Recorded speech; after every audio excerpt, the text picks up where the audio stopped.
Hello friends, इस lecture में हम हमारे भारतीय इतिहास के मध्यकालीन जो भारतीय इतिहास है उसके चैप्टर भारत पर विदेशी आक्रमण, जो विदेशी लोगों द्वारा आक्रमण किए गए हैं भारत पर, उस चैप्टर को पढ़ना स्टार्ट करते हैं। तो चलिए शुरू करते हैं। भारत पर विदेशी आक्रमण, भारत पर अरबों का आक्रमण। ठीक है, जो अरब लोग थे उनके द्वारा भारत पर आक्रमण किए गए, है ना।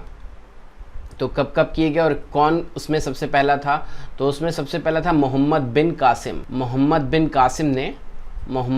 कासिम ने सबसे पहला भारत पर आक्रमण किया था। पैगंबर मोहम्मद साहब के उत्तराधिकारी, तो यहाँ से देखते हैं, पैगंबर मोहम्मद साहब के उत्तराधिकारी उमैयद खलीफा के सेनापति मोहम्मद बिन कासिम, ये उमैयद खलीफा के सेनापति थे। भारत पर आक्रमण करने वाला प्रथम अरब मुस्लिम था जिसने सिंध व मुल्तान को 712 ईस्वी में जीत लिया। भारत में हुए आक्रमण का उद्देश्य अरब राज्य का विस्तार व इस्लाम धर्म का प्रचार व प्रसार करना था। मतलब मोहम्मद बिन कासिम ने जो सबसे पहला विदेशी लोगों में से आक्रमण किया भारत पर, तो उसका सोच जो थी वो इस्लाम धर्म का प्रचार व प्रसार था। उस समय सिंध का शासक ब्राह्मण वंशी राजा दाहिर सेन था, है ना। तो याद रखिए, मोहम्मद बिन कासिम ने जब अटैक किया है तो दाहिर सेन उस समय ब्राह्मण वंशी राजा था। सिंधु क्षेत्रों में अरबों ने सर्वप्रथम दिरहम सिक्का, खजूर की खेती व ऊंट पालन प्रारंभ किया, है ना। सिंधु क्षेत्रों में जो सिंधु नदी है, जैसे ये हमारा भारत देश है, तो यहाँ पर जो सिंधु क्षेत्र है, जो ये सतलज और जम्मू कश्मीर का जो क्षेत्र है, पंजाब का क्षेत्र है, या पाकिस्तान में जो पंजाब प्रांत है वहाँ पे जो सिंध का क्षेत्र है, वहाँ पे इन लोगों ने खजूर की खेती, ऊंट पालन प्रारंभ किया।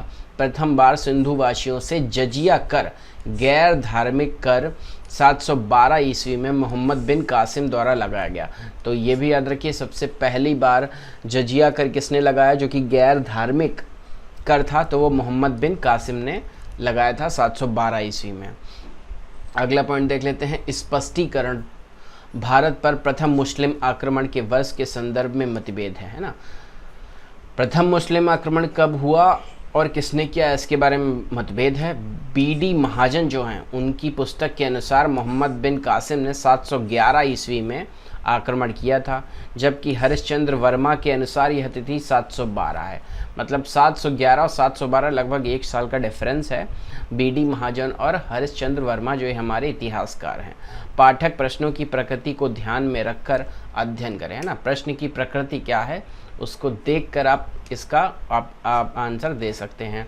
ज्ञात हो कि भारत पर सर्वप्रथम मुस्लिम आक्रमण 711 ईस्वी में उबैदुल्ला के नेतृत्व में हुआ। तो उबैदुल्ला के नेतृत्व में किसने किया? मोहम्मद बिन कासिम ने किया था, क्योंकि वो उसका राजा था। इसके बाद 711 ईस्वी में ही बुदैल के नेतृत्व में दूसरा आक्रमण हुआ। ये दोनों ही आक्रमण असफल रहे। तो ये जो दो आक्रमण थे भारत पर, पहले तो ये असफल रहे, है ना, क्योंकि ये भारत की शक्ति को जानते नहीं थे, राजा दाहिर और भी अन्य जो राजा थे। तो भारत पर आक्रमण का परिणाम क्या रहा? भारत पर आक्रमण का परिणाम चरक संहिता एवं पंचतंत्र ग्रंथों का अरबी में अनुवाद किया गया, है ना। तो भारत पर आक्रमण का जो परिणाम था उसमें क्या हुआ? चरक संहिता जो हमारी थी और पंचतंत्र जो ग्रंथ थे उनका अरबी भाषा में अनुवाद किया गया। बगदाद के खलीफाओं, जो बगदाद के खलीफा थे, ने भारतीय विद्वानों को संरक्षण प्रदान किया। जितने भी भारतीय विद्वान थे सबको संरक्षण प्रदान करके हमारी संस्कृत व भाषाओं में जो लिखे गए थे ग्रंथ, उनको इन्होंने अरबी भाषा में कन्वर्ट कराया ताकि उसके ज्ञान को ये ले सकें। और क्या चीज़ें हुई? खलीफा मंसूर के समय अरब विद्वानों ने, खलीफा मंसूर जो थे उनके समय अरब विद्वानों ने अपने साथ ब्रह्मगुप्त द्वारा रचित ब्रह्म सिद्धांत एवं खंड खाद्य को लेकर बगदाद गए और अल फजारी ने भारतीय विद्वानों के सहयोग से इन ग्रंथों को अरबी भाषा में अनुवाद किया, है ना। तो हमारा जो ज्ञान था, इन लोगों ने आकर अपने विद्वानों के साथ और हमारे विद्वानों के साथ ब्रह्म सिद्धांत और जो खंड खाद्य लिखे हुए थे इनको बगदाद ले गए और उसको अरबी भाषा में अनुवाद करवाया ताकि वो हमारे ज्ञान को ले सकें, प्राप्त कर सकें, उसका उपयोग कर सकें। भारतीय खगोल शास्त्र के आधार पर अरबों ने इस समय पर अनेक पुस्तकों की रचना की, है ना। भारतीय खगोल शास्त्र के आधार पर अरबों ने इस समय इस विषय पर अनेक पुस्तकों की रचना की, जिसमें सबसे प्रमुख अल फाज़री की किताब उल जिज़ है। अल फाज़री की किताब उल जिज़ है, ठीक है ना। तो ये है खगोल शास्त्र पर एक किताब अल फाज़री की। अब अगला देख लेते हैं। अभी तो हमने मोहम्मद बिन कासिम के बारे में पढ़ा, अब हम देखते हैं भारत पर, और ये अरबी शासक था, है ना। अब हम तुर्कों के बारे में देख लेते हैं। तो अरब की तरफ से आया था, अब हम देख रहे हैं भारत पर तुर्कों का आक्रमण। अभी हमने अरबों का आक्रमण देखा था, मोहम्मद बिन कासिम आए थे। तो अरबों के बाद तुर्कों ने भारत पर आक्रमण किया। तुर्क चीन के उत्तरी पश्चिमी सीमाओं पर, तुर्क चीन के उत्तरी पश्चिमी, है ना, तो चाइना ऐसे है करके, तो यहाँ पे उत्तर और पश्चिम इस साइड में, जहाँ पे इस समय आपका जम्मू कश्मीर, लद्दाख और एक्साई चीन का इलाका है, वहाँ पर तुर्क रहते थे। चीन के उत्तर और पश्चिमी सीमाओं पर निवास करने वाली एक असभ्य और बर्बर जाति थी ये तुर्क। इनका उद्देश्य मुस्लिम साम्राज्य स्थापित करना था, है ना। तो ये भी मुस्लिम साम्राज्य स्थापित करना चाहते थे। तो सबसे पहले इनमें आते हैं हमारे अल्पतगीन, इनको देख लेते हैं कौन थे। तो गजनी साम्राज्य व यामिनी वंश, गजनी साम्राज्य था एक, यामिनी वंश गजनी वंश का संस्थापक था। वह सामानी साम्राज्य के शासन अब्दुल मलिक का तुर्कदास था। ये एक तुर्कदास था अब्दुल मलिक का। सामानी साम्राज्य के पतन, तो क्या हुआ, सामानी साम्राज्य के पश्चात उसने मध्य एशिया में एक अपना स्वतंत्र, मतलब मिडिल ईस्ट में अपना एक स्वतंत्र राज्य स्थापित किया, जिसकी राजधानी गजनी थी। तो ये अल्पतगीन के बारे में हो गया, ये तुर्क दास था। जो दूसरे थे सुबतगीन, यह अल्पतगीन का दास था। जो पहले दास थे उसका भी दास था ये। भारत पर प्रथम तुर्क आक्रमण 986 ईस्वी में गजनी के शासक सुबतगीन ने जयपाल के विरुद्ध किया, ठीक है। तो जयपाल को अटैक कर दिया इन्होंने। महमूद गजनवी के बारे में देख लेते हैं। तो महमूद गजनवी सुबतगीन का ज्येष्ठ पुत्र था। ये दास का ज्येष्ठ पुत्र था, और अपनी पिता की मृत्यु के बाद 997 ईस्वी में वह गजनी के सिंहासन पर बैठा, है ना, जो कि मिडिल ईस्ट में स्थापित एक राजधानी थी। महमूद गजनवी ने भारत पर 1001 ईस्वी से 1027 ईस्वी तक के बीच 17 बार आक्रमण किया। तो किसने किया, महमूद गजनवी ने। उसके आक्रमणों का उद्देश्य यहाँ के धन को लूटना एवं इस धन की सहायता से मध्य एशिया में विशाल साम्राज्य की स्थापना करना। मतलब भारत से धन को लूटकर वो मिडिल ईस्ट में एक विशाल साम्राज्य की स्थापना करे। उसने सीस्तान के राजा को पराजित कर खलीफा की स्वीकृति नहीं मिली, पराजित किया लेकिन खलीफा की स्वीकृति नहीं मिली। तथापि खलीफा ने यमीनुद्दौला साम्राज्य का दाहिना हाथ व अमीन उल मिल्लत मुस्लिमों का संरक्षक उपाधि देकर सम्मानित किया, है ना। तो खलीफा की उपाधि तो इनको नहीं मिली, लेकिन यमीनुद्दौला जो दाहिना हाथ था वह अमीन उल मिल्लत उपाधि देकर सम्मानित किया। उसने पंजाब के हिंदू शाही वंश के शासक जयपाल को वहिंद की प्रथम लड़ाई 1001 ईस्वी में पराजित किया। तो किसने पराजित किया, महमूद गजनवी ने जयपाल को वहिंद की प्रथम लड़ाई में पराजित किया। वहिंद की द्वितीय लड़ाई 1008 ईस्वी में उसने हिंदू शाही वंश के आनंदपाल को राजा को हराया। तो वहिंद की द्वितीय लड़ाई में किसको हराया, महमूद गजनवी ने। तो 1008 में आनंदपाल को हराया। उसने थानेश्वर, कन्नौज, मथुरा, सोमनाथ नगरों को विध्वंस कर दिया, बिल्कुल ख़त्म कर दिया। किसने, महमूद गजनवी ने। थानेश्वर, कन्नौज, मथुरा, सोमनाथ नगरों का विध्वंस कर दिया। सोमनाथ तो गुजरात में है, मथुरा आपका सेंट्रल इंडिया मतलब मध्य प्रदेश से ऊपर हो गया, है ना। और फिर कन्नौज बिहार के साइड में हो गया, थानेश्वर हो गया। अब आगे पॉइंट देख लेते हैं महमूद गजनवी का। 1025 ईस्वी में उसका सोमनाथ के शिव मंदिर पर आक्रमण सबसे प्रसिद्ध है। उसने गुजरात के काठियावाड़ में समुद्र किनारे स्थित सोमनाथ मंदिर से भारी मात्रा में संपत्ति लूटी थी। महमूद गजनवी ने अंतिम आक्रमण 1027 ईस्वी में, अंतिम आक्रमण कब हुआ था महमूद गजनवी का, 1027 ईस्वी में आगरा के निकट भेरा के दुर्ग पर किया। आगरा के निकट भेरा के दुर्ग पर किया। महमूद गजनवी को भारतीय इतिहास में बुत्सिकन मूर्ति भंजक के नाम से जाना जाता है, क्योंकि वो मूर्तियों को तोड़ने वाला सबसे क्रूर शासक रहा है। उसने सभी हमारे सनातन धर्म और जो मंदिर हैं उनकी मूर्तियां उनको तोड़ा है। महमूद गजनबी के साथ अरबी लेखक अल-बरूनी भारत आया था। तो महमूद गजनबी के साथ कौन लेखक आया था? अल-बरूनी आया था। यह पुराणों का अध्ययन करने वाला प्रथम मुस्लिम था। तो ये इसने पुराणों का अध्ययन किया था। ऐसा प्रथम मुस्लिम कौन था? अल-बरूनी था। अब सुल्तान की उपाधि देख लेते हैं। तो सुल्तान की उपाधि तुर्की शासकों द्वारा प्रारंभ की गई थी। तुर्की शासक ने कौन सी उपाधि प्रारंभ की थी? सुल्तान की। महमूद गजनबी पहला शासक था जिसने सुल्तान की उपाधि धारण की। तो महमूद गजनबी ऐसा पहला राजा था, ऐसा शासक था जिसने सुल्तान की उपाधि धारण की। उसे यह उपाधि बगदाद के खलीफा से प्राप्त हुई। खिज्र खां को छोड़कर दिल्ली सल्तनत के सभी तुर्की शासकों ने सुल्तान की उपाधि धारण की। तो खिज्र खां को छोड़कर दिल्ली सल्तनत में जितने भी शासक हुए हैं सब ने तुर्की शासकों ने सुल्तान की उपाधि धारण की है। उसने यह उपाधि महमूद गजनबी से। बाबर ने अपने पैतृक उपाधि मिर्जा का त्याग करके सर्वप्रथम सुल्तान की परंपरा को तोड़कर अपने को बादशाह घोषित किया। तो बाबर ने अपनी पैतृक उपाधि मिर्जा भी त्याग दी और उसने सर्वप्रथम सुल्तान की परंपरा को तोड़कर अपने आप को बादशाह घोषित किया। किसने? बाबर ने। इस फ्लो चार्ट को देखते हैं कि कौन सबसे पहले आया, उसने उससे संबंधित कौन सा प्रमुख कार्य था उसका। तो अल्पतगीन आए, तुर्क शासक जो था, गजनी वंश का, गजनवी वंश कह दें या शासनी वंश कह दें, उसका संस्थापक था। गजनी ने गजनी में स्वतंत्र तुर्क राज्य की स्थापना की। मतलब इसने मिडिल ईस्ट में एक राजधानी गजनी बनाया। ठीक है। गुलाम था ये और दामाद था अपने ही मालिक का। और उसका दामाद कौन था? सुबुदगीन था, गुलाम था। भारत पर आक्रमण करने वाला प्रथम तुर्क शासक था सुबुदगीन। भारत पर आक्रमण करने वाला प्रथम शासक सुबुदगीन था। और इसका ज्येष्ठ पुत्र कौन था? महमूद गजनबी। सुल्तान की 986 ईस्वी में सुबुदगीन ने क्या किया? हिंदू शाही राजवंश के राजा जयपाल के खिलाफ एक संघर्ष में भाग लिया। इसमें जयपाल की पराजय हुई। महमूद गजनबी देख लेते हैं। सुल्तान की उपाधि धारण करने वाला, इसने सुल्तान की उपाधि धारण करने वाला ये प्रथम तुर्क शासक था। यह उपाधि बगदाद के खलीफा से प्राप्त की थी। भारत पर 17 बार आक्रमण इसने किया था। 1025 ईस्वी में सोमनाथ शिव मंदिर गुजरात पर इसने आक्रमण किया था। और यामिनी वंश का था ये। यामिनी वंश और आपका गजनवी वंश ये दोनों एक ही चीज़ हैं। शहाबुद्दीन मोहम्मद गौरी। तो महमूद गजनबी के बाद में कौन आया?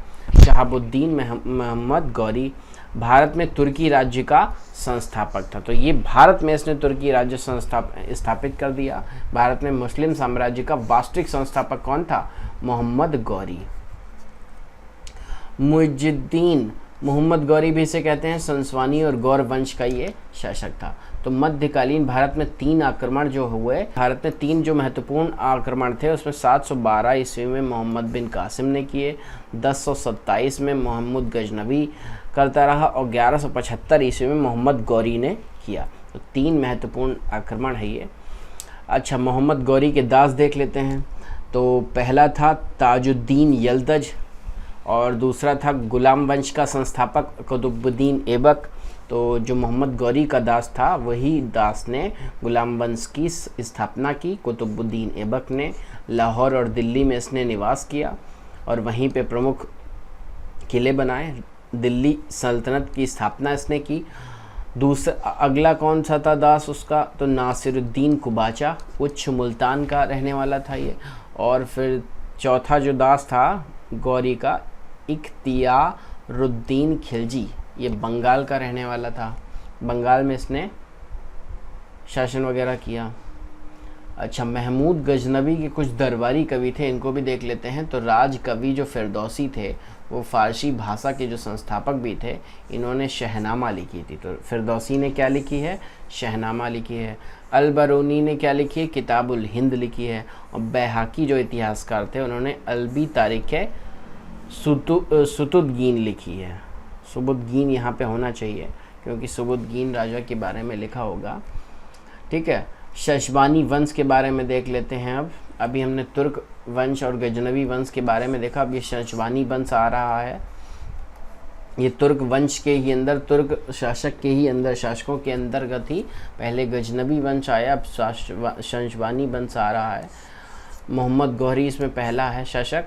अफ़गानिस्तान में गजनी वंश के पतन के बाद, अफ़गानिस्तान में तो गजनी वंश का पतन हो गया के बाद गौरी कबीले ने शक्ति प्राप्त करना शुरू कर दिया। गौर में जो वंश था उसे शजवानी वंश कहा गया। मोहम्मद गौरी इस कबीले का शासक था। मोहम्मद गौरी इस कबीले का शासक था। मोहम्मद महमूद गजनवी के विपरीत मोहम्मद गौरी के भारत पर आक्रमण का उद्देश्य भारत में मुस्लिम राज्य की स्थापना करना था।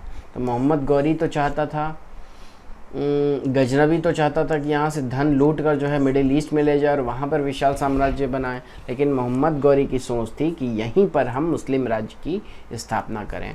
मोहम्मद गौरी ने भारत पर प्रथम आक्रमण 1175 ईस्वी में मुल्तान पर किया।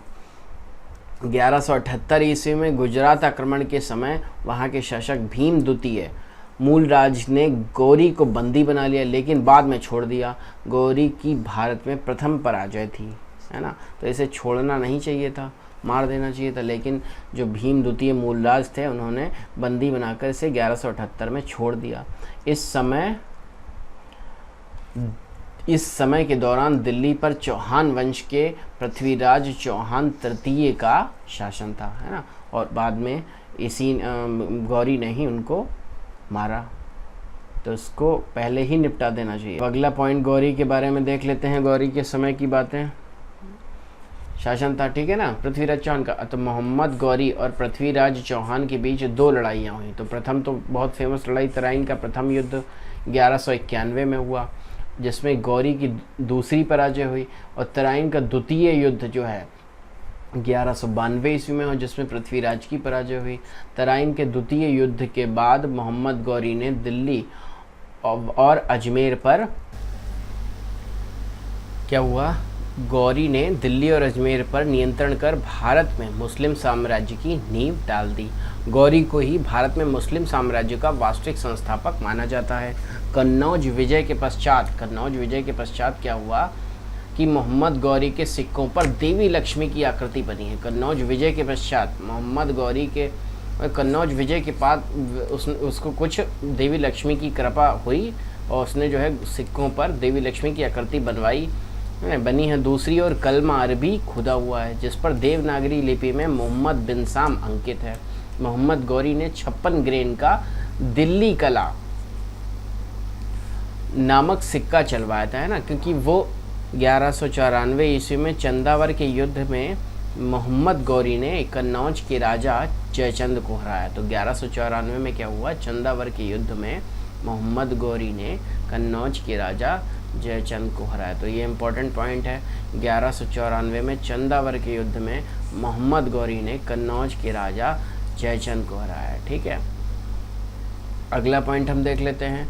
मोहम्मद गौरी के सेनापति बख्तियार जो थे, तो गौरी के सेनापति बख्तियार खिलजी ने पूर्वी भारत को विजित किया और नालंदा व विक्रमशिला विश्वविद्यालयों को नष्ट कर दिया। तो सबसे बड़ा गंदा कार्य किसने क्या किया कि अपने बख्तियार खिलजी सेनापति के द्वारा नालंदा और विक्रमशिला विश्वविद्यालयों को नष्ट कर दिया, क्योंकि अगर वो चाहता था कि इस्लाम धर्म की स्थापना वो भारत में करे, उसका विस्तार करे, तो उसने सबसे पहले क्या किया कि अपने हमारे तो जो ज्ञान था उसको अर्जित कर लिया और फिर जो हमारा ज्ञान था उसको नष्ट कर दिया, ताकि हमारे जो लोग हैं वो बिना धर्मशास्त्र और बिना ज्ञान के रह जाए, है ना। तो उन्होंने नालंदा और विक्रमशिला विश्वविद्यालयों को ही नष्ट कर दिया। 12 और देवी लक्ष्मी की प्रतीक इसलिए अपने सिक्कों पर लगवाया ताकि उसको लोग अपनाएं, क्योंकि उस पर देवी लक्ष्मी का चिन्ह है ना, तो सब लोग उसको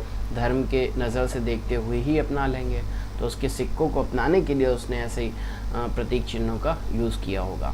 तो 1206 ईस्वी में गौरी कुतुबुद्दीन ऐबक को भारत का नेतृत्व सौंप कर वापस अपने गृह प्रांत की ओर जाते समय दमयक नामक स्थल पर 15 मार्च 1206 ईस्वी को उसकी हत्या कर दी गई, है ना। तो 1206 ईस्वी में क्या हुआ, गौरी ने जितना भी प्रांत अपना जीता था उसे कुतुबुद्दीन ऐबक के हवाले कर दिया, भारत का नेतृत्व सौंप दिया और वापस गृह प्रांत अपने मतलब मिडिल ईस्ट में अरब प्रांत की तरफ अपने शजबानी वंश गौर वंश की तरफ जाने लगा। लेकिन दमयक नामक स्थान पर 15 मार्च 1206 ईस्वी को उसकी हत्या हुई। तो इस तरीके से हमने गजनवी वंश और शशमानी वंश देखे, जिसमें तुर्क शासक जो थे और अरबों का आक्रमण हुआ और तुर्क शासकों ने भारत पर इस्लाम धर्म का विस्तार करने का प्रयास किया है। तो इस लेक्चर में इतना ही। अगले वंश में हम दिल्ली सल्तनत व दाश वंश का शुरुआत करेंगे। धन्यवाद।